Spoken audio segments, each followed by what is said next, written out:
Mas a ideia, então, é a gente conseguir exatamente criar um ambiente em que nós tenhamos liberdade de trocar ideia, de conversar, de abrir o nosso coração e de interagir, de perceber, de compreender, de captar, de discernir. Esse é o plano. A gente vem constantemente abordando a ideia de uma espiritualidade, de um Deus que desce, é o que a gente acabou de cantar, e não de um homem que sobe. O nosso desenho de espiritualidade, o que a gente entende a partir de Jesus como ser alguém espiritual, não é alguém que se esforça para alcançar a Deus de alguma forma, mas é alguém que percebe que Deus nos alcançou de todas as maneiras. Então, nós fomos alcançados. Esse esforço do homem que sobe é o esforço de Babel, que é alguém tentando construir uma torre para ver se com seus esforços ele consegue alcançar a Deus. E não tem absolutamente nada que nós podemos fazer em questão de esforço que vai nos levar até diante de Deus. Então o nosso modelo de espiritualidade é a forma como nós somos atraídos por Deus. E não a forma como a gente tenta atrair Deus para a nossa realidade. Então Deus, ele não é alguém que pode ser seduzido por qualquer coisa que a gente faça. Nós é que estamos aqui para perceber quem Ele é. E aí nesse lance de perceber, tem duas palavrinhas que na semana toda ficou martelando bastante na minha cabeça. Que é a palavrinha de entender e conhecer. Entender e conhecer. Porque entender pressupõe controle. Tudo aquilo que eu entendo, eu domino. Eu busco entender porque eu domino. Eu busco entender porque... Senta aí, Zé, pode sentar, fica à vontade. Não faz. Senta a cabeça, não. Olheiro. Fica em paz, fica em paz. Aí, pronto. Agora tá... Aí, ó, meu irmão, agora tem um lugar de honra ali pra você. Não, tá apertado ali. Senta beleza, vocês aqui, ó. Não, já resolveu. Já resolveu? Senta aí, Tá resolvido, isso. É o nosso ursinho puff, isso aí. Você não gravou isso, né? Com certeza. Isso aí tem... É o primeiro corte. Ai, ai. Então, assim, e outra coisa, eu tô aprendendo a lidar muito com isso, tá sendo bem legal. A gente tem feito encontros assim nos domingos, a gente tem se encontrado, reunido as pessoas em um coworking aqui em Osasco. E a gente tá assim, tá a galera, tá as crianças, tá todo mundo ali. Antes eu tinha muita dificuldade com isso, assim, tinha muita dificuldade de voltar onde eu parei. E Deus é tão bom que assim, trabalhou na minha vida de um jeito que agora a gente pode dançar Macarena aqui, não tem problema nenhum. Tá tudo certo, tá? Então fique em paz. Por isso até inclusive desse modelo aqui, da gente ter essa liberdade de conversar, ficar tranquilo que de onde eu estiver eu continuo e se eu esquecer não tem problema. Acabei de falar, né? Acabei de contar vantagem e já dancei, né? Então assim, entender pressupõe controle. Então eu quero entender a respeito de Deus porque eu quero que Deus caiba onde eu quero que Ele caiba. Eu quero entender para poder dominar. E eu não quero conhecer porque conhecer a Deus não domina. Eu não posso dominar o que eu conheço, eu posso dominar o que eu entendo. Então a gente fica numa discussão ferrenha para poder compartilhar aquilo que a gente entendeu e não revelar aquilo que a gente conheceu. Então a gente... Uma das coisas que eu estava pensando essa semana assim, é enxergar por que a gente tem uma pluralidade de igrejas. A gente está aqui na cidade de Osasco, eu não sei se você sabe, Osasco é a cidade do estado de São Paulo que mais tem igrejas por metro quadrado. Todo lugar aqui, cada esquina que você for, você tem uma igreja. A pergunta é, por que a gente tem tanta igreja? Por que a gente tem tanta igreja de tanto jeito, que pensa de tanta forma, e essa pluralidade? E nada contra a pluralidade, eu acho inclusive que é muito bom. Mas a gente tem uma quantidade exorbitante de comunidades e de igrejas tão diferentes, porque talvez o nosso esforço seja convencer as pessoas a respeito do Deus que nós entendemos. E talvez esse tenha sido o grande desafio que a gente tem quando a gente fala em compartilhar o Evangelho. A gente está tentando compartilhar para as pessoas um Deus que eu entendi, e não dividir com as pessoas um Pai que eu conheci.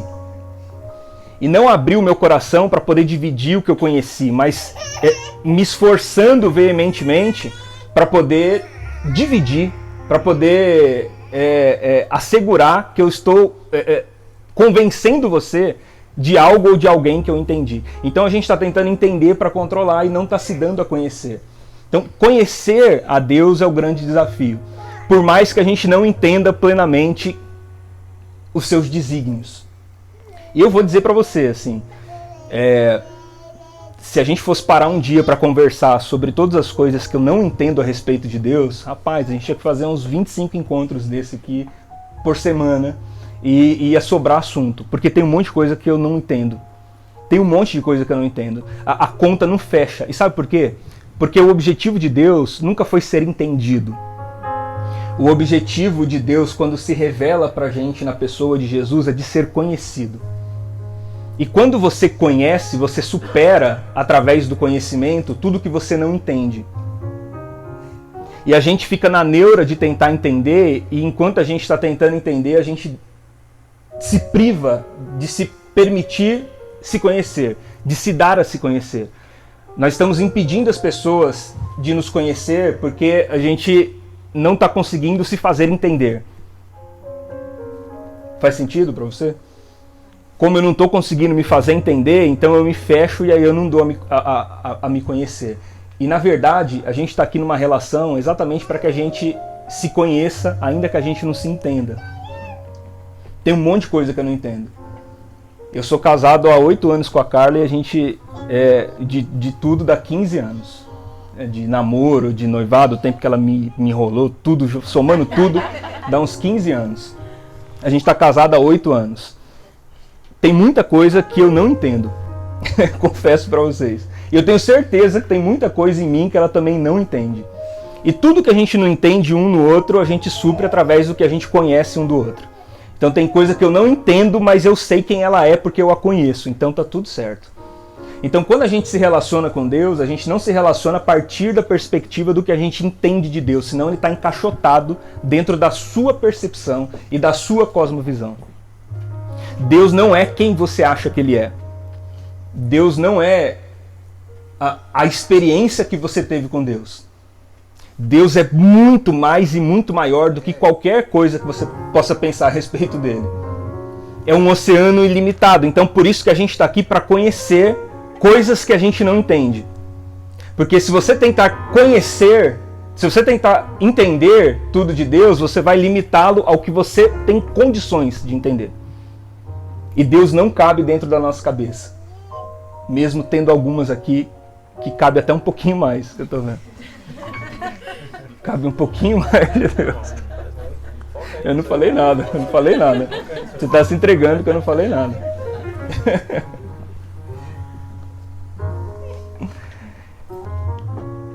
E o desafio é conhecer, exatamente para a gente deixar de debater.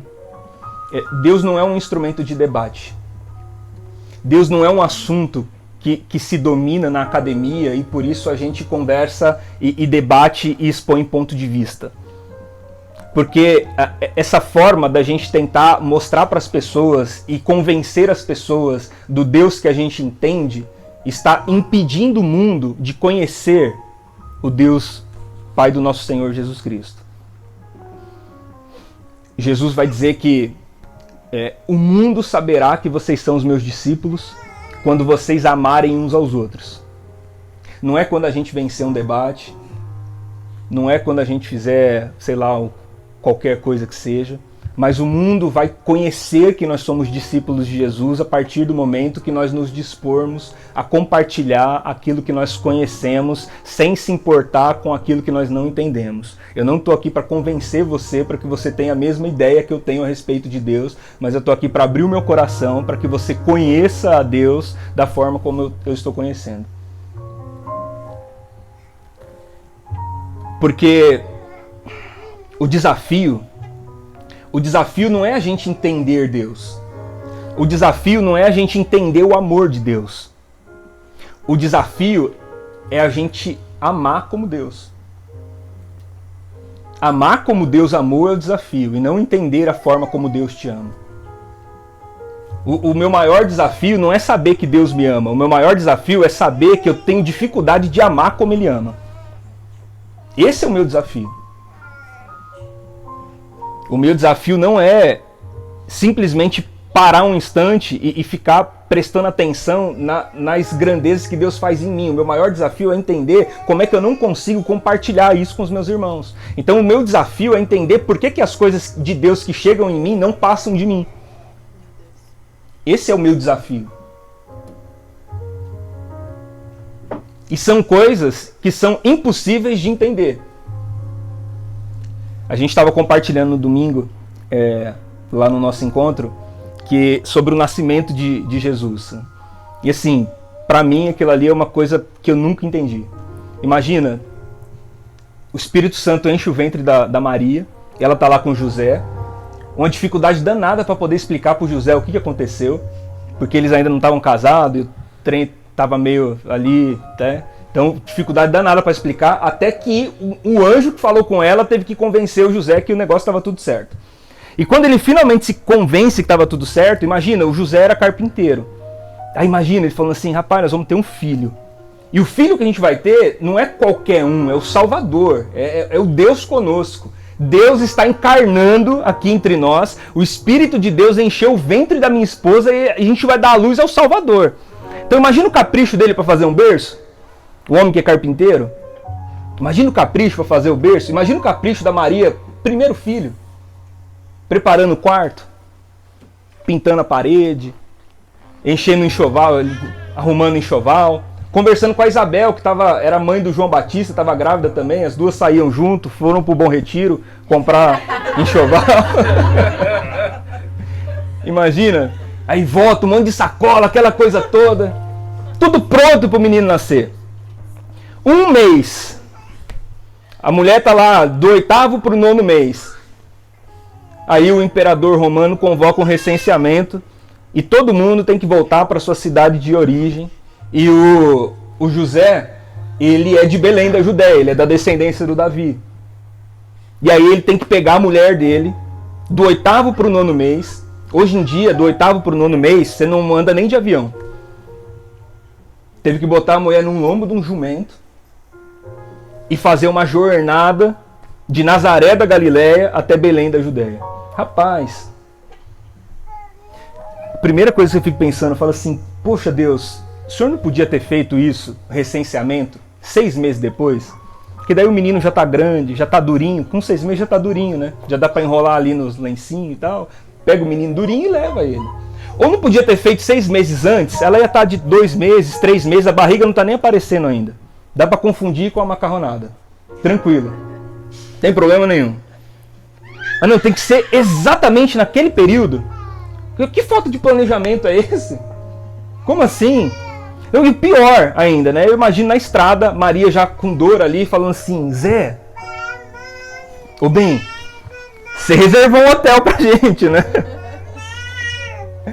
Eu imagino o Zé falando assim, falando, ô amor, fica em paz. A gente tá fazendo negócio com Deus, né? Quem encheu o seu ventre foi Deus. Então, assim, a gente tá fazendo negócio com Deus. Chegando lá, certeza que vai ter o melhor hotel pra gente. Chegando lá, é certeza que vai ter o melhor pra gente hospedar. Vai ser maravilhoso, vai ser tudo em paz, vai ser perfeito, vai ser tranquilo. Rapaz, aí quando chega lá, tem uma estrebaria. Tem uma estrebaria pro menino nascer. Não nasceu no quarto que a Maria montou. Não usou o enxoval que a Maria fez. Porque se você for ler lá o texto de Lucas 2, a Bíblia vai dizer que ele foi envolto em panos e foi posto em uma manjedoura. A manjedoura é um prato para os porcos comerem, para os animais comerem. Foi o primeiro bercinho que ele fez. Imagina a decepção do José. Falando assim, rapaz, eu caprichei tanto no berço e tive que botar um menino aqui num coxo, no lugar onde os animais comem. Por que isso? Sabe qual? Eu pensei demais, orei. Sabe qual a conclusão que eu cheguei? Realmente Deus não quer se fazer entendido. Deus quer se fazer conhecido. Porque eu não consigo entender isso. Porque se o meu filho fosse nascer, eu ia separar o melhor hotel da cidade. Aliás, se o meu filho fosse nascer, eu ia dar uma banana pro César. Falar de jeito nenhum que eu vou levar minha mulher grávida andando no lombo de um jumento para fazer um recenseamento. De jeito nenhum. O Filho de Deus, o Deus Todo-Poderoso. Eu não sei quanto a você, mas eu não consigo entender isso não. Porque Deus não quer se fazer entendido. Deus quer se fazer conhecido. E a gente precisa conhecer. Ainda que você não entenda os seus desígnios. Ainda que você não consiga entender qual é o plano. Ainda que você não consiga discernir qual é o plano. Ainda que você não consiga captar o porquê que está acontecendo, o porquê desse jeito, o porquê dessa forma, o porquê disso, o porquê daquilo. Tudo bem, a gente não vai entender mesmo. Mas se você conhecer quem é o seu pai, se você conhecer quem ele é, não importa que você não esteja entendendo o caminho. Se você conhecer. A pergunta que a gente sempre faz aqui entre a gente é, quando a gente fala de fé, o que é que você caracteriza como fé? Conhecer ou acreditar? A gente tem um pensamento muito voltado à ideia de que fé é acreditar. Então a gente, pela fé, está tentando acreditar. E aí o problema é que a gente está tentando acreditar em quem a gente ainda não conhece. E aí é muito difícil mesmo. É por isso que Jesus disse que nós teríamos uma crise de fé no final dos tempos. Ele falou, quando o Filho do Homem vier, porventura encontrará fé na terra? Por que uma crise de fé? Porque tem um monte de gente tentando acreditar em quem não conhece. Então fé não é para você acreditar, fé é para você conhecer, é para você mergulhar. É para você conhecer a tal ponto de, sabendo quem ele é, ainda que você enfrente situações que você não entenda, tá tudo bem. Tá tudo certo. O que eu conheço supre o que eu não entendo. Amém? Podem falar agora. Já falei demais. Não foi isso que fez Abraão sair da terra? Foi isso que fez o Abraão sair da terra. Que, imagina que não tinha entendimento nenhum ali. Porque Deus não passou nenhum cronograma para ele. Né? Deus, imagina, ele está em Ur dos Caldeus, numa terra em que há uma pluralidade religiosa muito grande, muitos deuses. Ele ouve uma voz. Como que ele sabe que aquela voz é a voz do Deus verdadeiro? Ele ouve uma voz. E a voz não dá para ele um plano concreto. Eu não sei quanto a vocês, assim, se você um dia ouvisse uma voz, se você acreditaria nela 100% sairia. Sem nenhuma confirmação, sem nenhuma comprovação, sem Deus fazer nenhum contrato com a gente, falar assim, tá, pode ir, tô assinado aqui, ó, Jeová, YHWH, tá aqui carimbado, pode ir que tá garantido. Ele saiu por uma voz.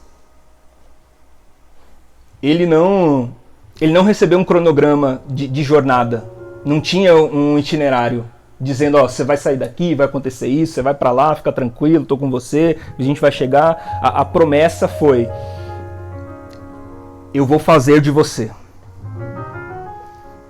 E talvez esse seja o grande insight do evangelho pra gente, é o eu vou fazer de você. Não é para onde você vai, não é o que você vai ter no caminho, não é como, é o que Deus vai fazer de você. Eu farei de você uma grande nação. O Abraão é conhecido pela gente como o pai da fé, porque ele confiou numa voz e ele foi para uma jornada que ele não sabia para onde, não tinha um caminho, não tinha um cronograma, não tinha absolutamente nada, ele só foi. E no caminho, Deus foi dando para ele as direções que ele precisava, foi dando para ele as provisões que ele precisava para que ele se tornasse quem Deus queria que ele fosse.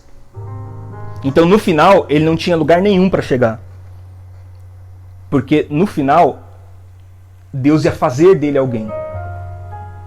Então, a gente não está indo para algum lugar. Nós estamos nos tornando um lugar. Sabe quando Moisés vai tirar o povo do Egito e levar o povo para a Terra Prometida? E eles levam 40 anos para fazer essa travessia?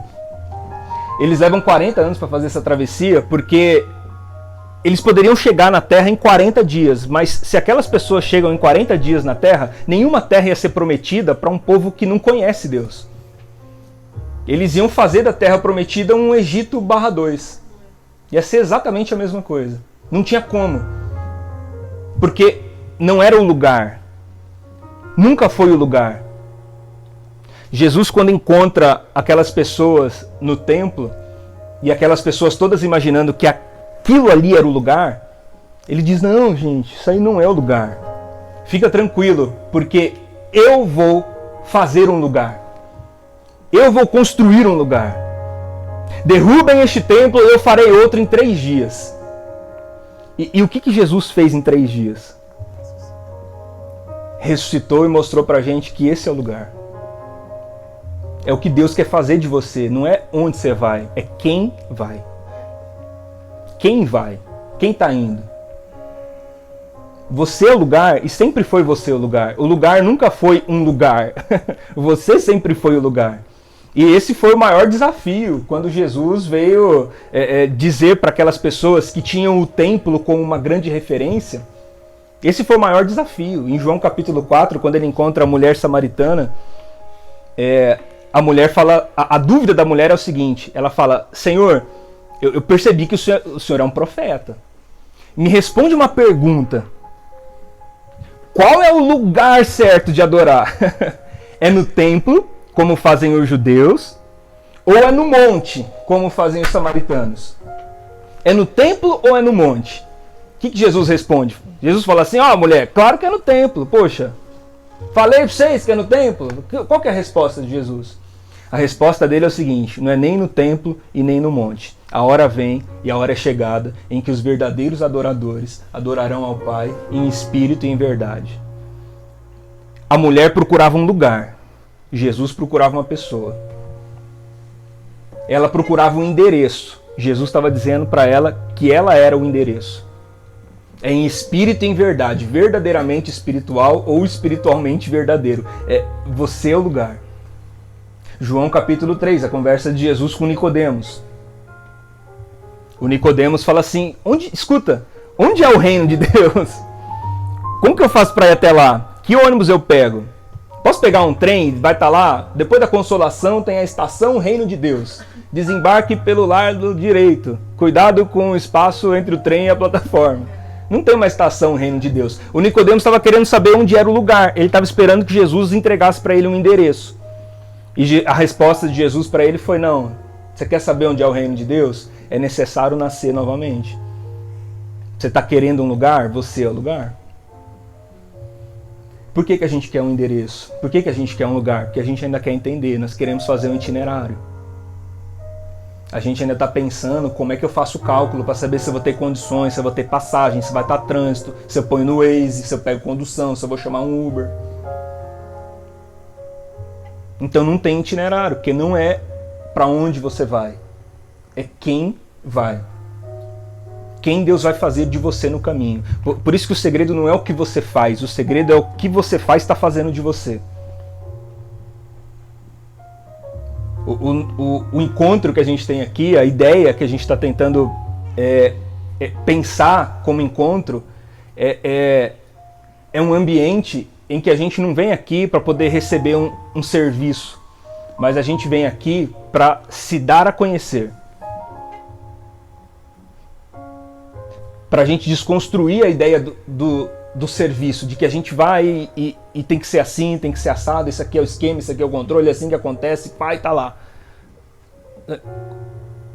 Como que eu posso me oferecer a ser conhecido? Como que eu posso saber quem você é e você saber quem eu sou para que aquilo que eu falo e você não entenda, você compense com aquilo que você me conhece? E como é que eu me relaciono com você e te respeito e te amo, ainda que eu não entenda muita coisa, porque eu compenso o que eu não entendo na relação que a gente tem com aquilo que eu conheço?